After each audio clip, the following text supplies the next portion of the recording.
Lord, that you are way more good than we deserve. You're way more loving than we deserve. You're way more gentle, way more merciful than we deserve. Father, thank you that you have been faithful to us. And Lord, even as you call us to walk in faithfulness, Lord, thank you that we can trust you to pour out your grace upon us, to be a people of faithfulness. Father, I pray for your grace to be on me, to preach your word this morning, to share your heart, and that each one of us would receive what you have for us. In Jesus' name, amen. Amen. Proverbs 20, verse 6 says, "Many a man proclaims his own steadfast love, but a faithful man who can find?" I've been thinking about, I've been frustrated lately with how unfaithful people are. I've been very blessed by a lot of people in this church. You guys, except for Levi, have blessed me a lot. No, Levi, you blessed me too. You provide all these jokes for my sermons, otherwise I wouldn't have anything to say. No, you guys really blessed me. Pick on Terry. I haven't picked on Terry in a while. Yeah. He's there. Yeah.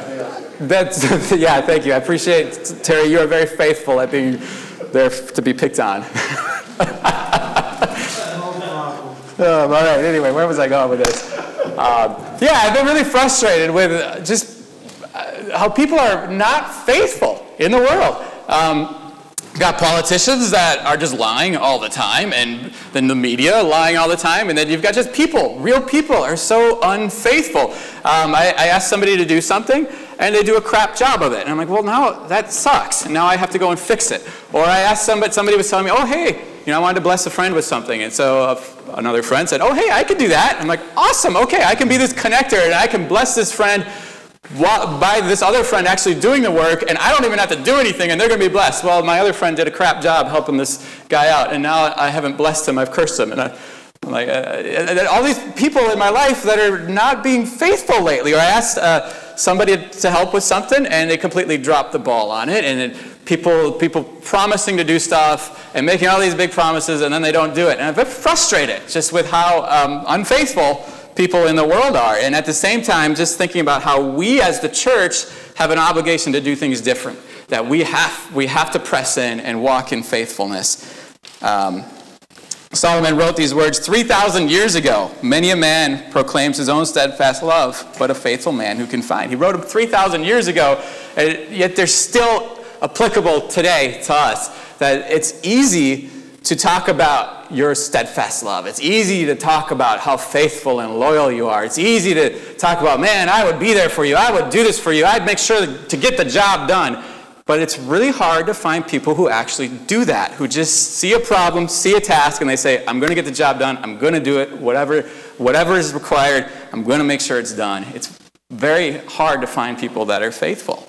The Good News Translation, I like how they translate this verse. It says, everyone talks about how loyal and faithful he is, but just try to find someone who really is. It's true. The word faithful used here in Hebrew is emun. It means established. It's from a root word that means to support. Another Hebrew word that's often translated faithful is the word emeth, which means firmness or truth. In Greek, it's the word pistos. That word pistos, it's intimately connected to the Greek word faith, which is pistis, which would make sense, that faith and faithful are connected. The idea is that if you're faithful, people can have faith in you. They can trust you that you're going to do what you're called to do. You're going to do what you promise. That you're steadfast, you're trustworthy, you're rock solid, established, grounded. If you say you're going to do something, you do it. If you promise to do something, you do it. If someone asks you for something, you can be depended on. Raise your hand if I think we all have people in our lives that we know, okay, don't ask them to do something because they're going to drop the ball. Raise your hand if you've got someone like that. Keep your hand up if it's me. No, just kidding. Eli's like trying to reach the ceiling there. He's like, oh yeah. No. We all know it, right? And first time somebody screws up, you're like, okay, all right, whatever. We all make mistakes. And then the second time, you're like, well, okay, I'll still have mercy. I'll have grace. But then after a while, you start to realize they're just not dependable. They're not faithful. So you stop asking them to do stuff. We don't want to be those people. We need to be the people that are faithful to God and faithful to those around us. Amen. Psalm 89:37. God is promise that he gives a promise to David that his throne will last forever, and that he'll always have a son to rule the kingdom. And he says, at the end of the promise, he says, like the moon, it shall be established forever, a faithful witness in the skies. You know, think about the moon. The moon doesn't suddenly disappear. You're not, sitting out on your porch at night, looking at the moon and saying, wow, isn't that cool? Then poof, all of a sudden it's gone. The moon is just there. Or it doesn't start like hopping around, going all over the place. You're like, what the heck? What's up with the moon today? Or it doesn't forget to rise, or just stay up all day and like outlast the sun. You're like, well, that's weird. It doesn't grow and then shrink, and it just does the same things it always does. It's always there. It's faithful to rise on time. It's faithful to go through the moon cycles. It's so dependable, so faithful that throughout history, societies have depended on the moon for navigation, for knowing the planting cycles, the harvesting cycles, fishing, and the flow of the tides, dating systems, calendars, all that stuff. Werewolves, they got to know when to howl at the moon, right? So the moon is faithful. The moon is steadfast. The moon doesn't change. And yet contrast that to us, people. We're so fickle in comparison that, the moon is just rock. It's just moon dust. It doesn't have a brain. It doesn't have a heart. It doesn't have the Spirit of God. It's not made in the image of God, and yet it does what it's told to do. It remains dependable. And then you look at people, and we're very not. We have free will to either choose to obey God or not, to choose to follow after God or not, to choose to do what we said we were going to do or not, to choose to be loyal or not. And so you've got, but this is the goal. This is the picture of faithfulness that the Bible calls us to, is just like the faithfulness of the moon, that it's going to be there. In our world, people are not faithful. They're very quick to have this heart of just wanting to doing what comes easy, what's convenient, what's fun, what makes them happy, what fulfills their heart, what fulfills their dreams for their lives, their goals. See, even in the workplace, I was reading this week, what was it now? The average tenure for a worker is 4.2 years, I think it was, 4 years and some months. That, no longer do we live in a society where someone gets out of high school or college, they go work for GM, and they're at GM for 40 years until they retire, and that's it. No, people are hopping around. They're finding greener pastures over there, and then they find something else over here. People are not faithful, but we, as the body of Christ, are called to be loyal, to be steadfast, faithful, dependable, trustworthy. It's part of our DNA. 1 Corinthians chapter 4, Paul talks about himself here. It says in verse 1, "This is how one should regard us, as servants of Christ and stewards of the mysteries of God. Moreover, it is required of stewards that they be found faithful." A steward in Greek culture, he was the head servant that basically managed the household affairs. So a steward you had all your servants that helped with various different things, but the head of those servants would be called the steward, and he would have to be extra dependable, extra trustworthy. All the servants would have to be dependable and trustworthy, because you don't want some thief that's coming into your house taking care of your kids, and then all of a sudden, where's the kids? Somebody just took them. So every servant has to be dependable, but the steward especially, because he's set over the house and has extra responsibility and extra authority in the house. And so Paul is saying, look, I'm nobody important, I'm nobody special, I'm just a servant in God's house, and as a servant, one of the requirements is that I be found faithful. It's the same for us. We're all servants of God. If Paul counted himself as a servant of Christ, and Paul's amazing, right? So surely none of us would count ourselves higher than Paul. So if he's a servant of Christ, then of course we are as well. And if Paul was required to be faithful, we're required to be faithful as well. A few weeks ago, we finished watching the TV series Downton Abbey.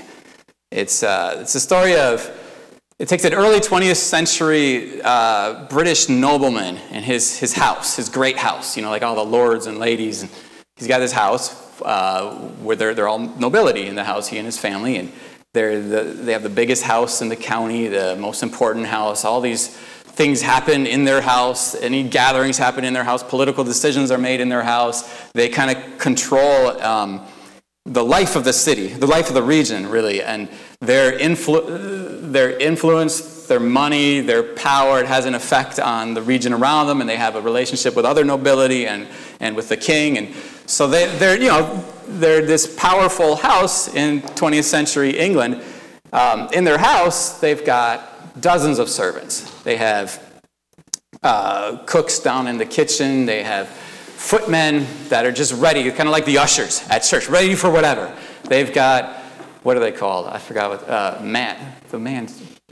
the valets that dress the nobility, which sounds really awkward and weird. I can dress myself, but they had these really difficult costumes, like fancy kind of costumes and things, courtly wear that they had to get dressed in, and they couldn't dress themselves. It was too difficult, and so they had guys and girls that were paid. That was their job, to dress them, to get their hair looking right, get the wig position just right, all this kind of stuff. They had butlers. They had guys that would drive the cars.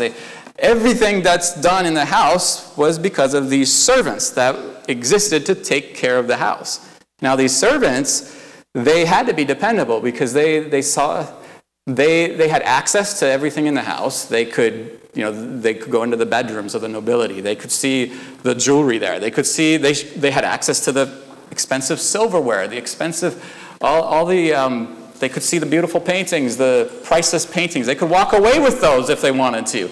They had complete run of the house, so they had to be dependable. They had to be faithful. They had to be trustworthy.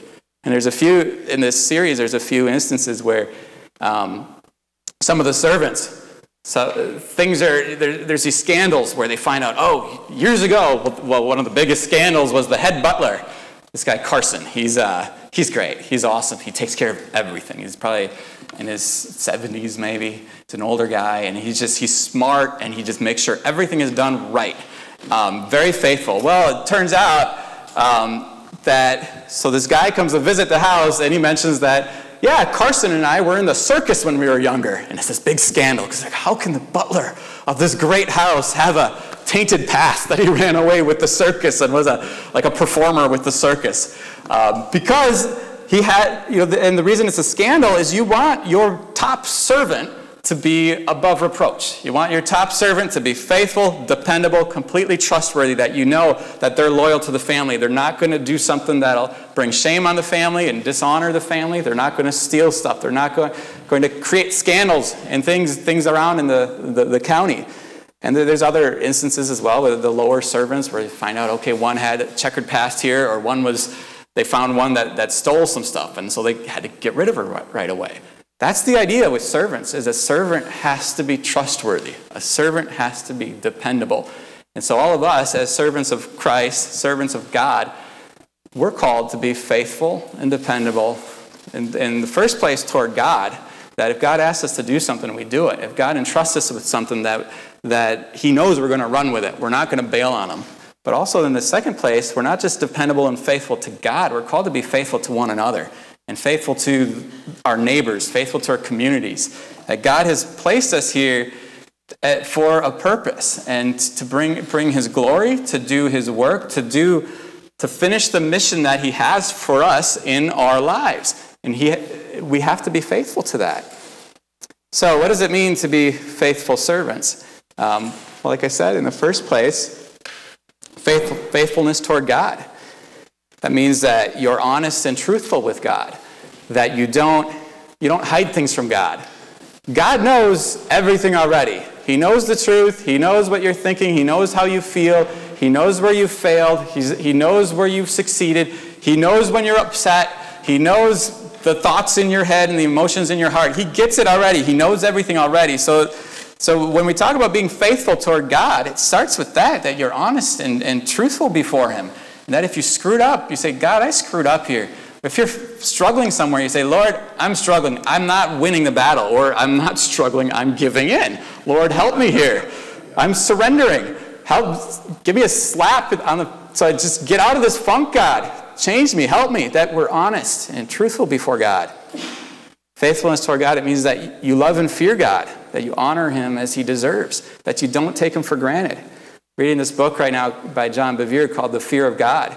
And it's something I've been thinking about for a while, is just how we have this tendency to approach God like, oh, he's just my big brother, he's cool, he's that crazy uncle that comes in once in a while with like some fun stuff, and then he jets off somewhere else, and he's got some cool stories, and he just really like does fun stuff for me, he's a good guy. Yeah, no, this is the living, holy God. He's a consuming fire. If we were to stand, so this is the God, Kathy was talking about the Louis Giglio sermon on Indescribable. Highly recommend you guys watch it. If you haven't seen that, it's really good. He's got another one too called something else. It was the next year. What is it called? How Great is Our God, I think, where he goes through other stuff as well. I haven't seen that one. Well, I saw the first bit of it. But he talks about just how big these stars are and how hot the sun is and how massive the galaxies are. And as Louis Giglio goes through these things, and you can just talk to any astronomer, and they can give you, facts about this stuff that'll blow your mind. But God made that. God made all this intense, powerful stuff. He made all the stars. I had a dream years ago that I was floating around Jupiter. It sounds really weird. But I saw myself floating around Jupiter, and I saw the red storm, the red spot in Jupiter. And it's a storm that's been going for centuries, since we have records. And there's one storm on this planet that has not stopped. That's crazy. And so I see myself in this dream floating around Jupiter, and I look down, and there's the red storm. And I just remember thinking in my dream, I'm like, God made this. God made this planet that just dwarfs the Earth. And that's just Jupiter. What about the sun? That's way bigger than Jupiter. What about these other stars that dwarf, that make the sun look tiny? God made all this stuff. And yet we treat him like he's no big deal. And Brian was talking about God tearing down some of the idols and confronting idols in our lives. And we get like that, where we start pursuing things that have no value in the long run. That we forget how powerful and awesome, awe-inspiring, how terrifying God is. That he's the living, holy God. And because of Jesus paid the price so we can come into the presence of God. But man, without Jesus, we'd be toast. If we came into God's presence full of our sin and in our own selfishness, our own pride, our own weakness, man, we wouldn't survive. His fire would just consume us. So part of being faithful toward him is we have that right mindset. We have where we honor and love and fear God, and we understand who he is, and we come into his presence, and we live before God with this understanding of that he's not to be trifled with. He's God. It means that you believe and speak what the scriptures teach as truth, no matter what the culture says. Proverbs 14:5 says, a faithful witness does not lie, but a false witness breathes out lies. A faithful witness does not lie. Part of being faithful toward God is speaking the truth of what God said, even if the culture doesn't agree with it. Things like abortion, that we're clear, abortion is murder, that's a baby, and abortion kills a baby. A baby's a child, and that's murder to kill a child. That we don't redefine it. We don't say, well, it's cool. Yeah, you can have your abortion. You can have that. I get it. Women's rights and all that. No, murder is murder. We have to be clear about it. Homosexuality, it's sin. We have to speak about it as it is. That it's not just a preference. It's not just a different lifestyle. No, it's a perversion. It's rebellion against God. It's a sin. It's destroying people. It's destroying people who give into it. It's hurting them. And so we don't do them any favors by saying, oh yeah, it's cool. Yeah, just promote it. Yeah, it's cool. No big deal. No, we have to speak the truth, be faithful to God, and say that it's wrong. And even if we get flack for it. I've been called names because I've said that homosexuality is sin. I'm sure some of you have as well. But we can't change what the truth is. Yes. Lovely water. Things like genders. That, our culture now is really weird, where they say, well, you don't really know what your gender is until you're older, and your parents can't really tell you what gender you are, and, there's multiple different genders. You could be male, you could be female, you could be something on the spectrum, you could be both, you could be neither. We don't really know. It's just all kind of whatever you feel like. No, we have to be faithful to the scriptures and speak the truth. Our culture needs to know it. They need to know what the Bible really says. We can't just give in and say, well, whatever, it's no big deal. To be faithful toward God, we speak the truth. Things about like even things like the coronavirus. This is why guys like me and Brian and some of you as well, why we've been kind of stubborn about it. Where, I've seen a lot of churches just give in and go, well, yeah, okay, I get it that it's really not that big a deal, but because people don't understand. I don't want to offend people. We'll do the mass. We'll meet outside. I have pastors that I respect and love, and their churches are meeting outside, everybody wearing a mask, because they don't want to offend people, I guess, and they want to appear that they care about people. And people have told me that I don't care about people, that I'm killing grandmas by not wearing a mask at times. And that those of us here, people tell me that they hope that all of us get the coronavirus and some of us die because we're meeting and not wearing masks. That's evil and wrong, but we need to speak the truth. And if there's a virus that 99 point whatever % of people survive from, do fine with, and actually I have a friend whose aunt had the coronavirus. She got COVID-19 and came out of it she had blood sugar problems and blood pressure problems, and COVID-19 fixed that. So it's really weird. She was on blood sugar medication and blood pressure medication, and because of how the disease works, it actually made her blood better, and she's healthier than before she had the virus.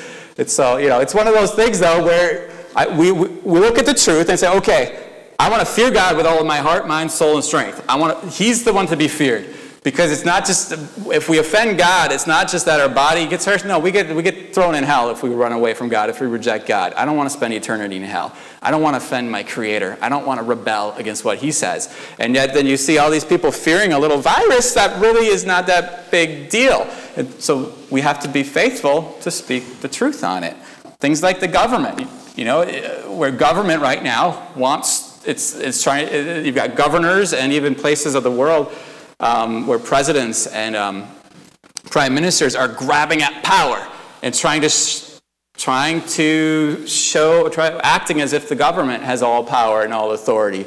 In Hungary, the president, or do you remember prime minister, president? I can't remember, but he's essentially Europe's newest dictator. It's a couple months ago. He was on his way to get more and more power. And then because of the COVID-19 thing, now he's Europe's newest dictator. Use it as an opportunity to grab power. But the Bible's clear that governmental power is limited, that God deserves all honor, all worship, all glory, that government's power is limited. And we have an amazing history in Christianity of men of God that have stood up against tyrannical governments, and because of the truths that Jesus laid out in the Scriptures, we have a foundation of the fact that power resides in God and God alone, and whenever government tries to overstep its authority and take more power than it deserves, and the church has to speak the truth and say, no, government doesn't get to do that. We got to speak the truth about it.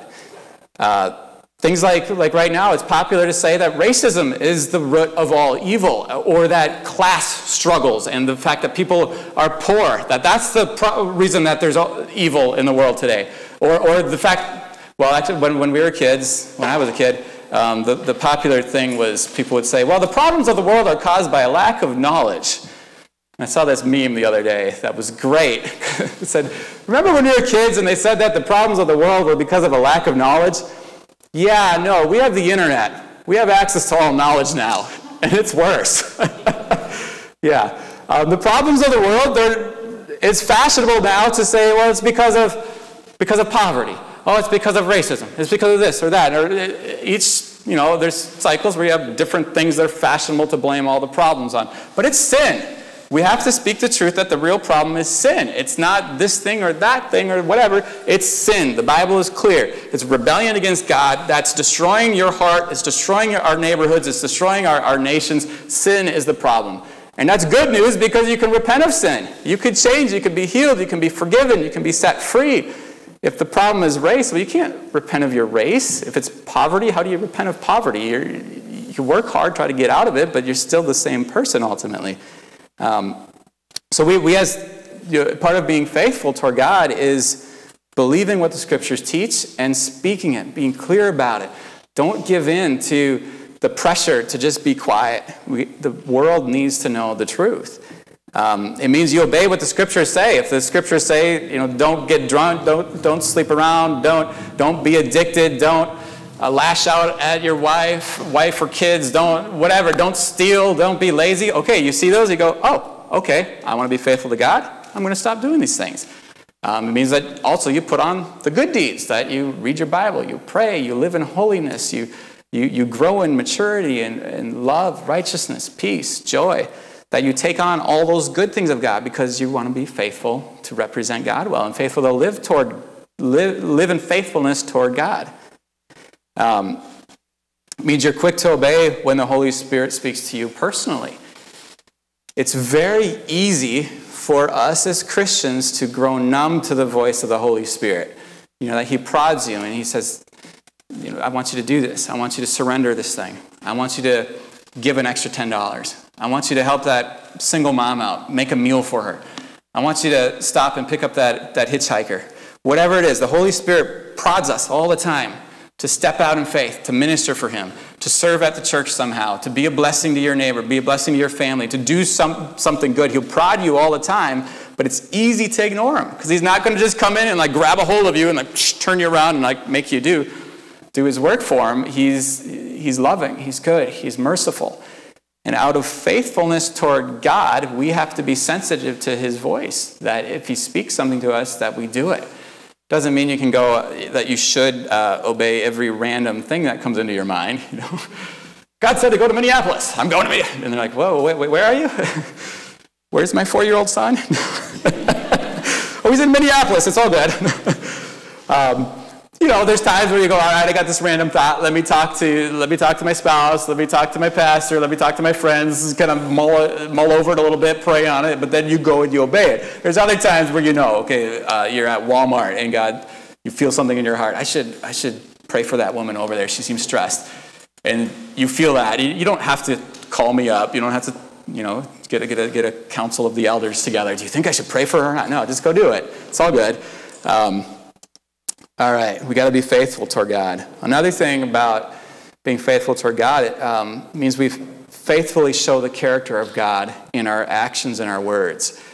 People judge God based on you, how you're living, the words you say, the things you do. They'll automatically judge God when they look at your life because they know you're a Christian and they know. Maybe some of them don't, but some of them do. But they look at you. They look at you, and they think, okay, so that's how God is. They see you losing your temper. Oh, okay, that's how God is. They see you not being honest. They go, well, okay, is that how God is? They see you kind of fudging the numbers or lying on or not paying taxes or whatever it is. They see what you're doing, and they judge God by that. It's just like the servants in Downton Abbey. It was a big deal when the scandal with Carson came out because it would bring shame on the family. Well, what about your life? If you're not living right before God, if you're kind of just being haphazard about everything and whatever, it's no big deal. Well, people judge God based on how you're living. We've got to be faithful to live according to the Scriptures in a way that represents God well. It means you faithfully communicate God's plan of redemption in the gospel. People need to know the gospel. They need to know that Jesus came to sort out their screwed up lives, to fix the problems, to deal with the garbage, to deal with the sin, to deal with the addiction, to deal with the anger, the unforgiveness. They need to know that there's a solution, that there's a way out, that the world doesn't have to continue to erode and destroy itself and eat itself up. They need to know that there's an answer, and God provided it. It's the gospel, that you can be changed, that your sin can be dealt with, you can be forgiven and set free. So part of being faithful toward God is being faithful to declare that, to let people know. Even if it's not the popular thing, and it's not the popular thing right now. It's not popular. Well, I don't know if it ever is popular to preach about Jesus and talk about that there's hope in Jesus. It's more popular to blame shift and whine and complain and give into self-pity and go, yeah, this sucks, the government, it's the government's problem. It's a lot harder when to admit that we're the problem and we need to change. So part of faithfulness to our God is communicating that, sharing the gospel with people and showing that, look, there is an answer, there's a way out, that you can be changed. All right, everybody's so quiet this morning. So because it's so good, it's so insightful. Yeah, I know, it's true. Yeah. All right. Anyway, in Isaiah chapter 11, Isaiah prophesied about the coming Messiah, who we know as Jesus. Verse 1: There shall come forth a shoot from the stump of Jesse, and a branch from his roots shall bear fruit. And the Spirit of the Lord shall rest upon him, the Spirit of wisdom and understanding, the Spirit of counsel and might, the Spirit of knowledge and the fear of the Lord. And his delight shall be in the fear of the Lord. He shall not judge by what his eyes see, or decide disputes by what his ears hear. But with righteousness he shall judge the poor, and decide with equity for the meek of the earth. And he shall strike the earth with the rod of his mouth, and with the breath of his lips he shall kill the wicked. Righteousness shall be the belt of his waist, and faithfulness the belt of his loins.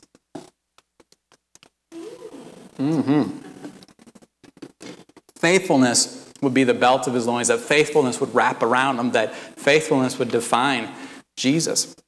And we see that's how he walked toward God. He walked completely faithful toward God. It says that Jesus could only do what he saw the Father doing. It says that he did nothing of his own authority.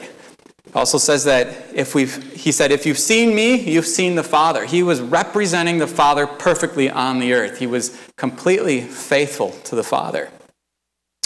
1 John chapter 2, verse 4, John writes, whoever says, I know him, but does not keep his commandments is a liar, and the truth is not in him. But whoever keeps his word, in him truly the love of God is perfected. By this we may know that we are in him.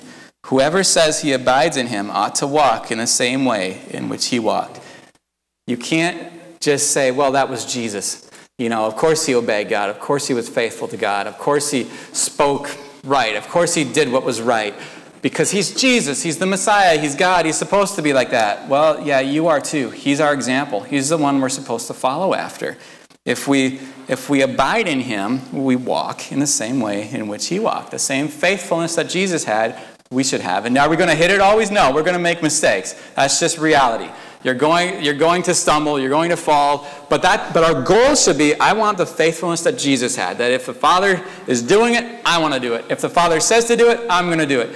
If the Father speaks it, I'm going to speak it, that we have that same heart that Jesus had to be faithful toward the Father. In Hebrews chapter 3, verse 1, he writes, therefore, holy brothers, you who share in a heavenly calling, consider Jesus, the apostle and high priest of our confession, who was faithful to him who appointed him, just as Moses also was faithful in all God's house. Consider Jesus, that we look at Jesus, we think about how he lived, we watch what he did, and we model our lives after him, because he was faithful toward God, and so we follow suit. Let me move on. Actually, no, I'll talk about it. Yeah, okay. Just having a little conversation with myself here. It's all good. I'll invite you guys in a minute. So, when we think about this, I don't know how you guys are, but when I think about being faithful toward God with the level that Jesus had, that's intense. And I think about, well, okay, I remember different times that I've failed God. I haven't always been faithful toward God. I remember one time when I was working at this hotel, and everybody there knew we were Christians, me and my friends that were working there, and we were sharing the gospel with people, and some people were getting saved, some people got healed. It was really fun. But then this one morning, I was just crabby, having a bad day, and I was waiting for the elevator to come so I could go upstairs and clean some hotel rooms. And the elevator came, opened up, I walk in, and then the doors were starting to close, and I'm like, oh good, I can just be by myself and be crabby. Well, somebody snuck in there. I'm like, God dang it.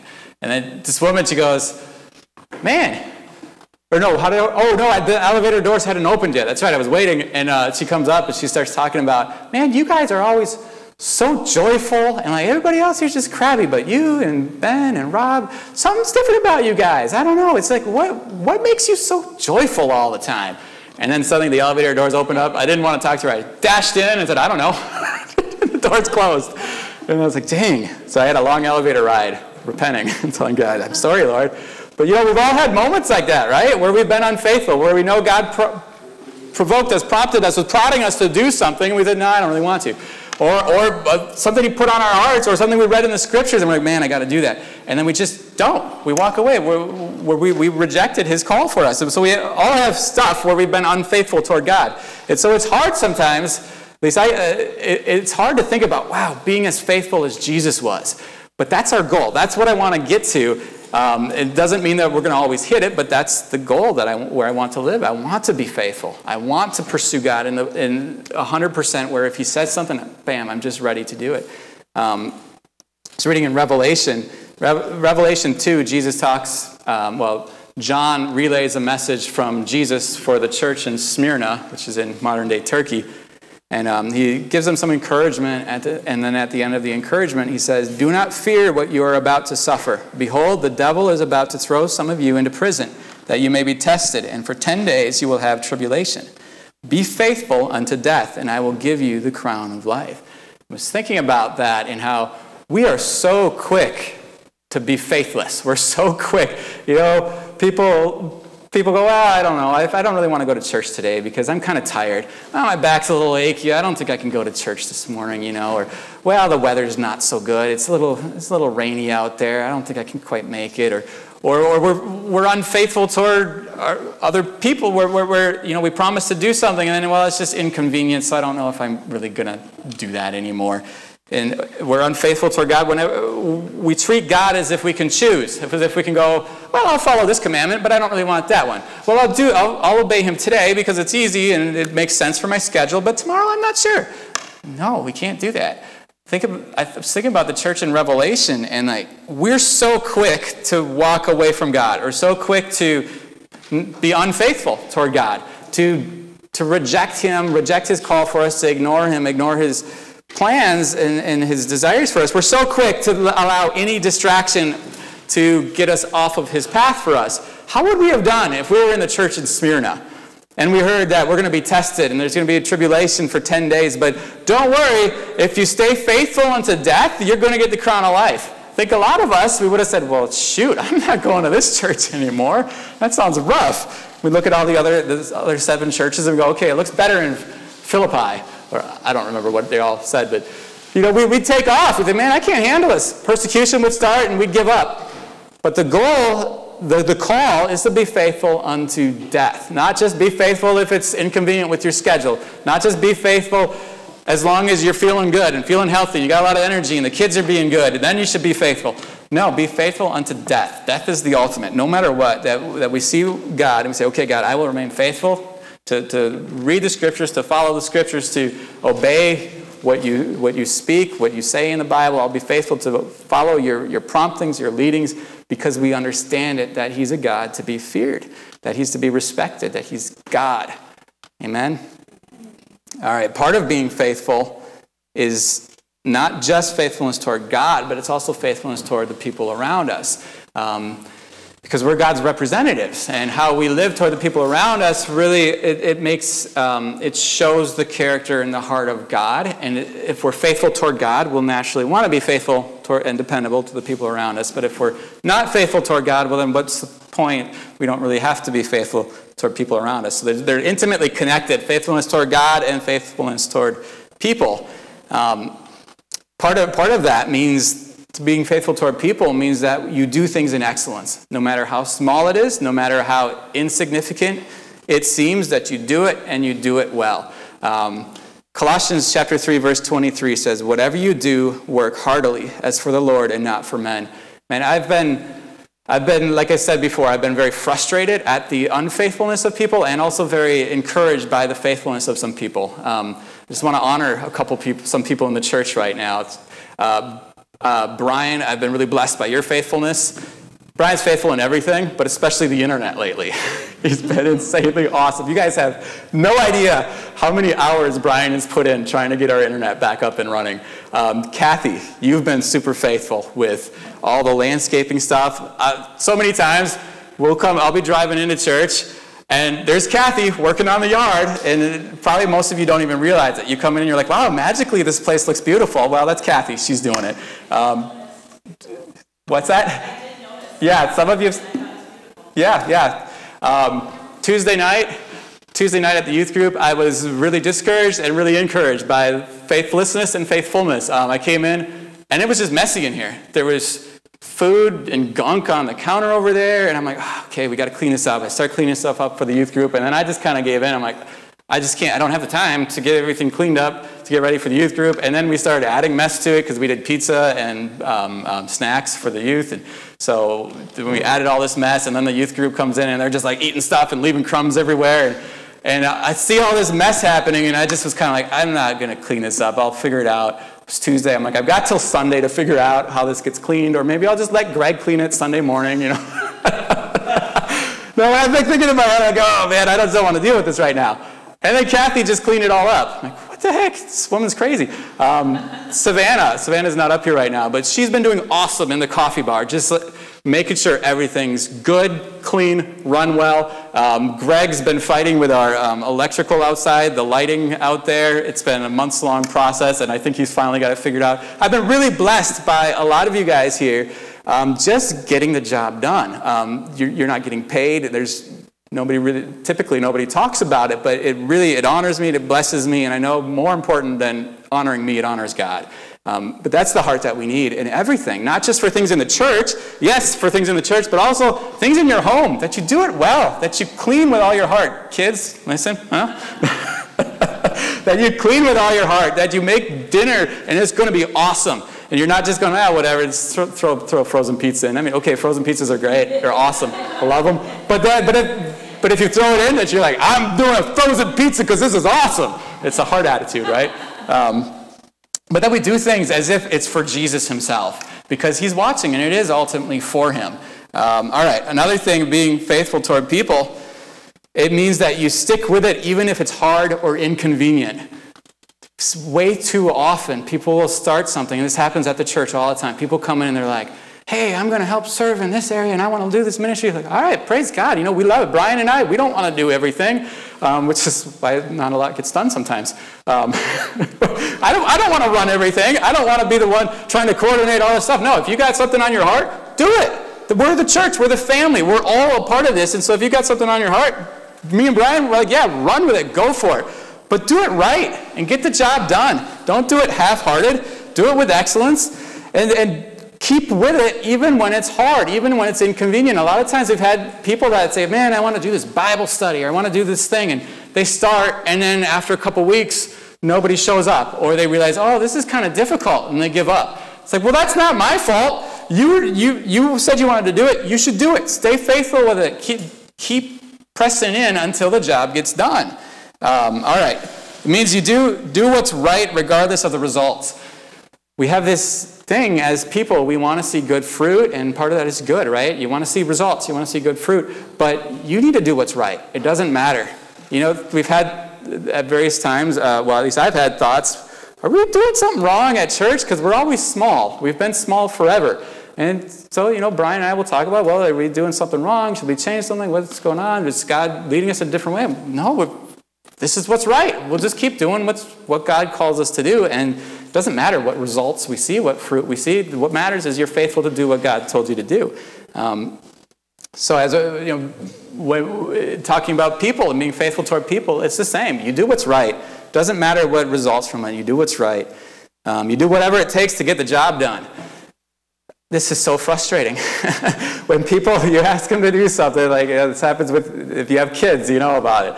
You ask them to do something, and they go and do it halfway. I did this when I was a kid. My dad asked me to make a pizza.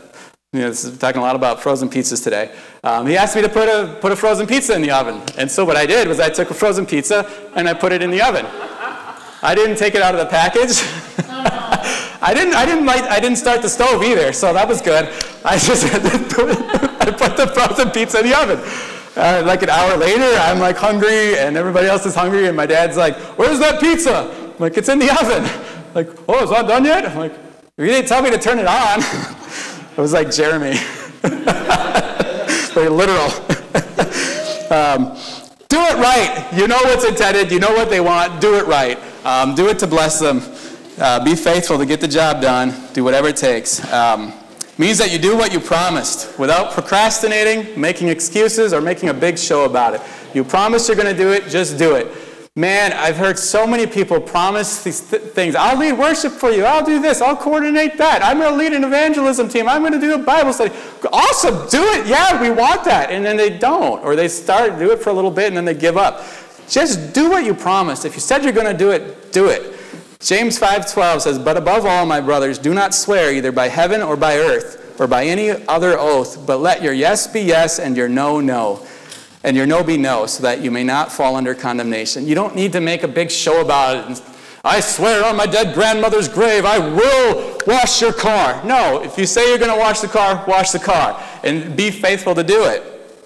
If you've ever lived in a culture that's not, what would I say? Okay, well, when we were in Romania, they didn't really follow this verse. Romania never went through the Reformation, and so they never had this. In the Reformation, Europe really kind of woke up to the fact that, wow, the Bible is truth, and we should follow what the Bible says. Romania didn't go through that. So they don't really, even in the church the modern churches are better, but the Orthodox Church, which is 90-some% of Romania, they don't really see the importance of following what the scriptures say so much. And then communism came in and just deleted religious faith and a belief in the power of the scriptures, and then now secularism has brought in a lot of other problems as well. And so for the most part in Romania, their yes is not yes, and their no is not no. Their yes could be no, their yes could be maybe, their yes could be they weren't listening to you. A lot of times they'll tell you the thing that they think you want to hear, but they won't really tell you the truth. And so at first we would get in all these weird predicaments, but then we learn, okay, this is just how the culture is.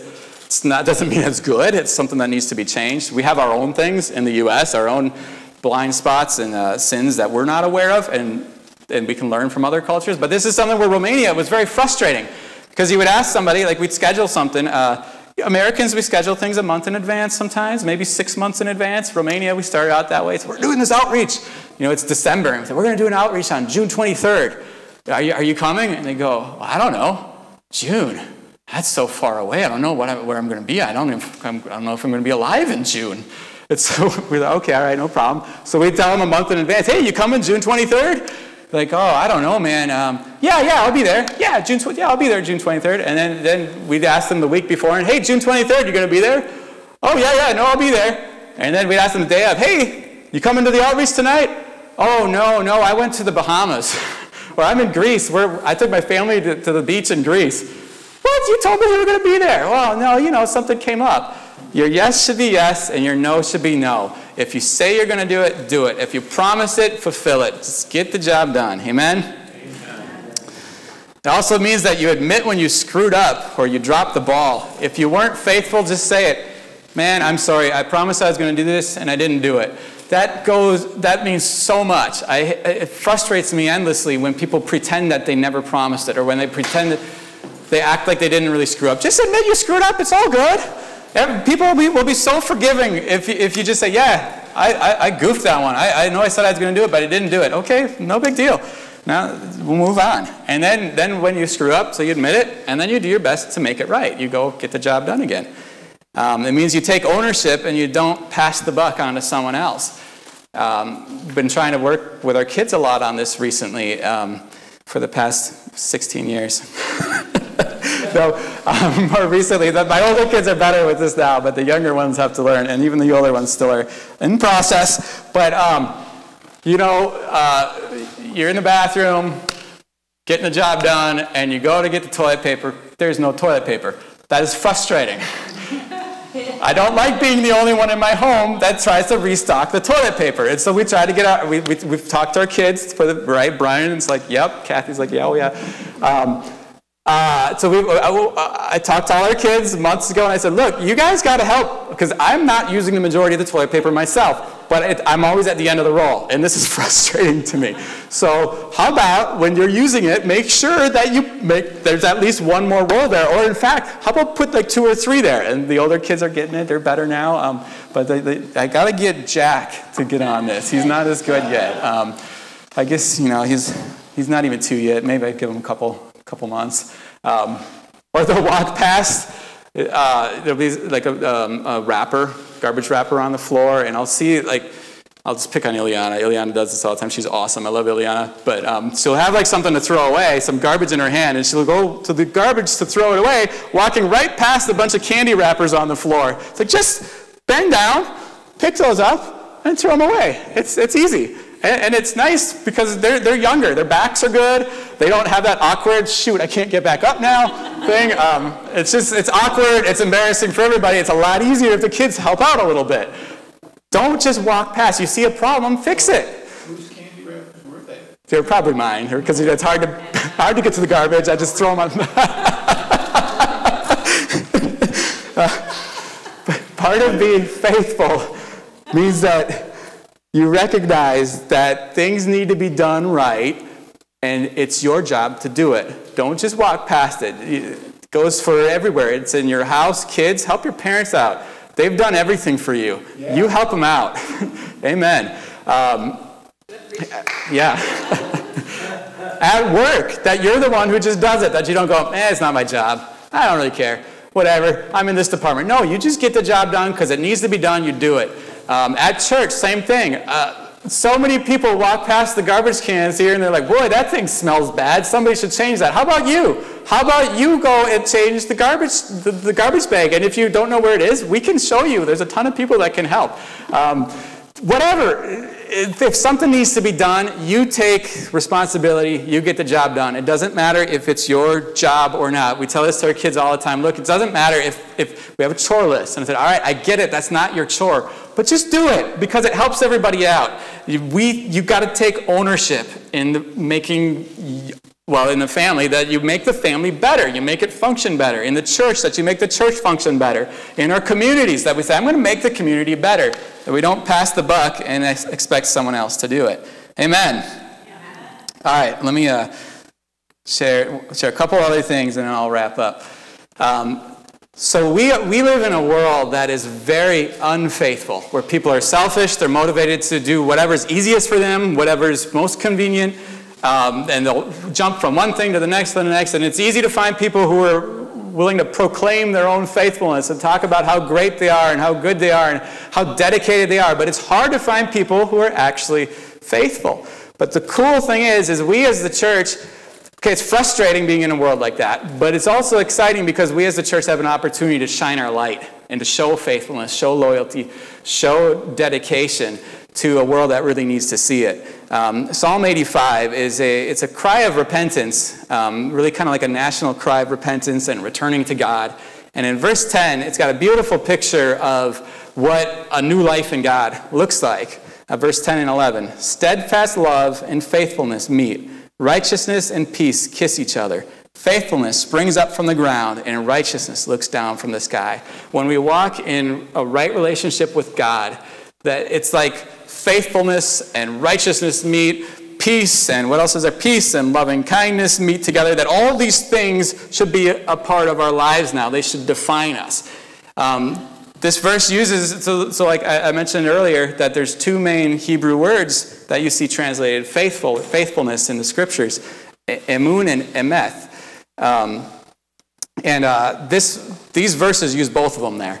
It's like this should define us. Faithfulness should be a part of what identifies us as Christians. And when that happens, it's a beautiful thing. And people can see and give glory to God. Amen? All right, I want to close with reading something. This is written by Albert Hubbard. Where is it? There you go. There's Albert Hubbard there. He wrote this in 1899.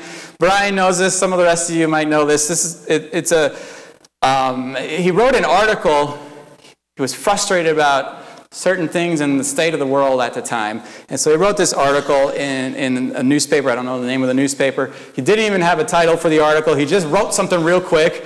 It's become known as A Message to Garcia. But this article just caught on like wildfire. It ended up spreading all over the planet. It was translated in multiple different languages. I want to read that. And just to give some background before reading it, though, he was writing during the time of the Spanish-American War, and he's talking about it. Anyway, I don't remember the dates of the war itself, but he's kind of referring to something that happened during the Spanish-American War when the Americans, they were fighting Spain, and they were linked up with the Cuban insurgents, and they had to get a message to General Garcia, who was somewhere in the mountains of Cuba. Nobody knew where, and so it's the story of getting the message to General Garcia. All right, let me read it. In all this Cuban business, and a little disclaimer too. So this is 1899. He's not PC. He's a little rough around the edges. And so it might be jarring if you're used to nice, like sensitive, progressive kind of people. But I like it. We need a little bit of jarring nowadays. Okay, in all this Cuban business, there's one man who stands out on the horizon of my memory like Mars at perihelion. When war broke out between Spain and the United States, it was very necessary to communicate quickly with the leader of the insurgents. General Garcia was somewhere in the mountain vastness of Cuba. No one knew where. No mail nor telegraph message could reach him. The president must secure his cooperation, and quickly. Oh, what to do? Someone said to the president, "There's a fellow by the name of Rowan who will find Garcia for you, if anybody can." Rowan was sent for and given a letter to be delivered to Garcia. How the fellow by the name of Rowan took the letter, sealed it up in an oilskin pouch, strapped it over his heart, and in 4 days landed by night off the coast of Cuba from an open boat, disappeared into the jungle, and in 3 weeks came out on the other side of the island, having traversed a hostile country on foot, and delivered his letter to Garcia, are things I have no special desire now to tell in detail. I want to know, though. That sounds awesome. The point I wish to make is this. President McKinley gave Rowan a letter to be delivered to Garcia. Rowan took the letter and did not ask, "Where is he at?" "By the eternal, there is a man whose form should be cast in deathless bronze and the statue placed in every college of the land. It is not book learning young men need, nor instruction about this and that, but a stiffening of the vertebrae which will cause them to be loyal to a trust, to act promptly, concentrate their energies, do the thing required, carry a message to Garcia. General Garcia is dead now, but there are other Garcias. No man who has endeavored to carry out an enterprise where many hands were needed, but has been well nigh appalled at times by the imbecility of the average man, the inability or unwillingness to concentrate on a thing and do it. Slipshod assistance, foolish inattention, dowdy indifference, and half-hearted work seem the rule, and no man succeeds unless by hook or crook or threat he forces or bribes other men to assist him. Or perhaps God in his goodness performs a miracle and sends him an angel of light for an assistance. You, reader, put this matter to a test. You are sitting now in your office. 6 clerks are within call. Summon any one of them and make this request. Please look in the encyclopedia and make a brief memorandum for me concerning the life of Correggio. Will the clerk quietly say, "Yes, sir," and go to the task?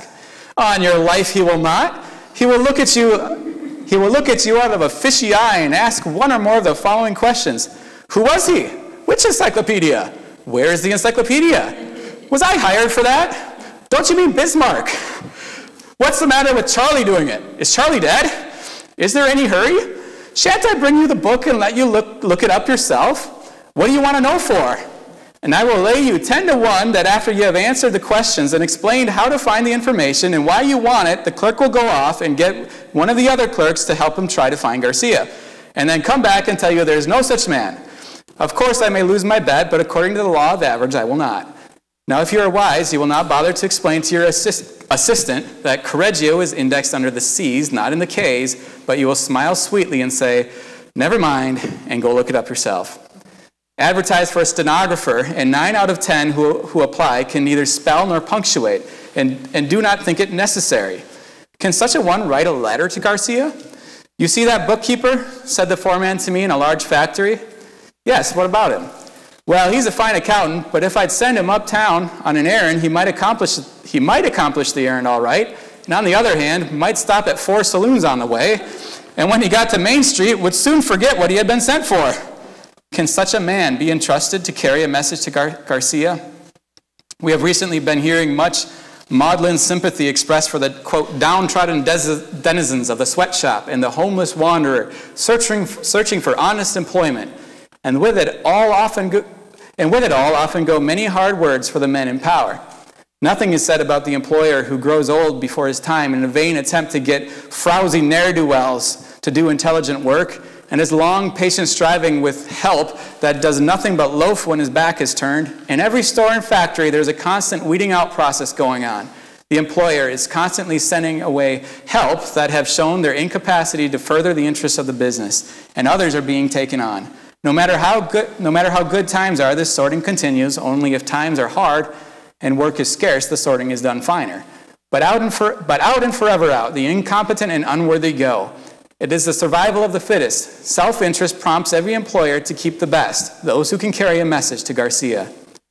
I know one man of really brilliant parts who has not the ability to manage a business of his own, and yet who is absolutely worthless to anyone else because he carries with him constantly the insane suspicion that his employer is oppressing or intending to oppress him. He cannot give orders, and he will not receive them. Should a message be given him to take to Garcia, his answer would probably be, "Take it yourself." Tonight, this man walks the streets looking for work, the wind whistling through his threadbare coat. No one who knows him dare employ him, for he is a regular firebrand of discontent. He is impervious to reason, and the only thing that can impress him is the toe of a thick-soled number 9 boot. Yeah, very sensitive guy here. Of course I know that one so morally deformed is no less to be pitied than a physical cripple, but in our pitying let us drop a tier 2 for the men who are striving to carry on a great enterprise, whose working hours are not limited by the whistle, and whose hair is fast turning white through the struggle to hold in line dowdy indifference, slipshod imbecility, and the heartless ingratitude which, but for their enterprise, would be both hungry and homeless. Have I put the matter too strongly?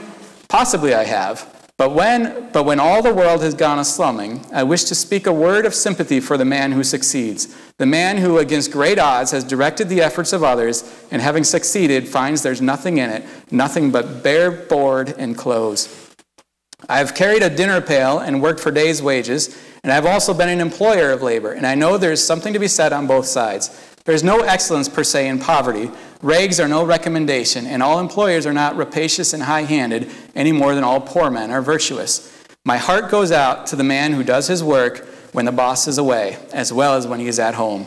And the man who, when given a letter to Garcia, quietly takes the missive without asking any idiotic questions and with no lurking intention of chucking it into the nearest sewer or of doing aught else but deliver it, never gets laid off, nor has to go on a strike for higher wages. Civilization is one long, anxious search for such individuals.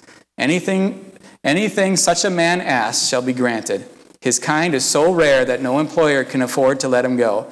He is wanted in every city, town, and village, in every office, shop, store, and factory. The world cries out for such. He is needed, and needed badly, the man who can carry a message to Garcia. I know that's not scripture, but man, I love that. We need to be people who are faithful, who just get the job done, who are faithful toward God and toward others. Doesn't matter how crazy and unfaithful people are around us, we got to be different. Take the message to Garcia. Amen? Amen. Let me pray. Jesus, thank you that you have been faithful to us. And because of that, that we can be faithful to you and we can be faithful to those around us. Father, I pray for your grace to be on us to get the job done. Whether in obedience to you, faithfulness to you, and the scriptures, and speaking the truth, and walking in righteousness, and declaring the word of God, sharing the gospel, or faithfulness toward others, God, that we would do whatever it takes to be men and women of righteousness and faithfulness, loyalty and dedication, that others can have faith in us and trust us, depend on us. In Jesus' name, amen.